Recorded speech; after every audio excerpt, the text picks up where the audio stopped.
Tripaldi, and the nonprofit organization that I chose to represent and that I chose is Doctors Without Borders.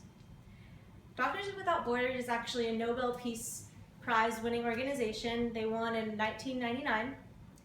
And according to the Doctors Without Borders website, the judges of the Nobel Peace Prize chose the organization because, and I quote, "In recognition of the organization's pioneering humanitarian work on several continents and to honor the medical staff who worked in more than 80 countries and treated tens of millions of people." There are so many communities around the world who need medical treatment. Doctors Without Borders can continue to give people the help that they need. Getting more involved in raising money will give millions of people vaccines and medical care that really everybody deserves.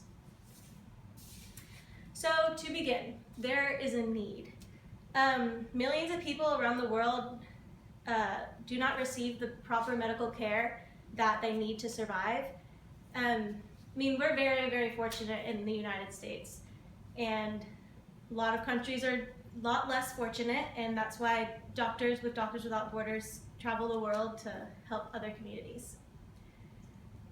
There's just so many people suffering around the world, whether it's from armed conflicts, epidemics of diseases, or even natural disasters. There are many medical issues around the world that really cannot go unnoticed. So just an example, meningitis. Everybody, I'm pretty sure, in the US to go to college has to get the meningitis vaccine, but a lot of countries aren't as fortunate. And based on the World Health Organization's data, over 400 million people living in Africa are affected by bacterial meningitis every year. And meningitis is just one disease, an example of health problems around the world. Now, there has to be some way to help these people through whether it's war, epidemics, natural disasters, and Doctors Without Borders can continue to be the solution. Let's go back to the example of the medical issue of meningitis. So Doctors Without Borders has vaccinated over 75,000 people whenever there was a meningitis outbreak about 2 years ago in 2014. Like I said, meningitis is just one example of medical issues this organization can help with. Natural disasters are another reason why doctors from this organization go aid to other countries. For example, Nepal was hit with a devastating earthquake in 2015. It was a 7.8 magnitude based on the BBC News article. Based on the article, it was a 7.8 magnitude earthquake, and it took thousands of people's lives and left thousands injured. So, as you can see, this organization is extremely valuable to the populations of people around the world. Getting more people involved in raising money will keep this beneficial organization going and give the opportunity to grow, which when it grows, it'll save more people's lives. Doctors Without Borders needs as much support as possible. Think about how many more surgeries in war zones that can happen if more doctors get involved or they have more money for supplies.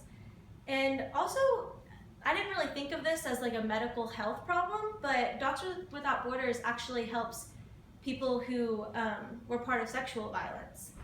And really, sometimes we forget that this is a worldwide problem, but Doctors Without Borders can help physically with the physical part of sexual violence and with the mental part of it. Doctors Without Borders has worked over 120 projects dealing with sexual violence around the world.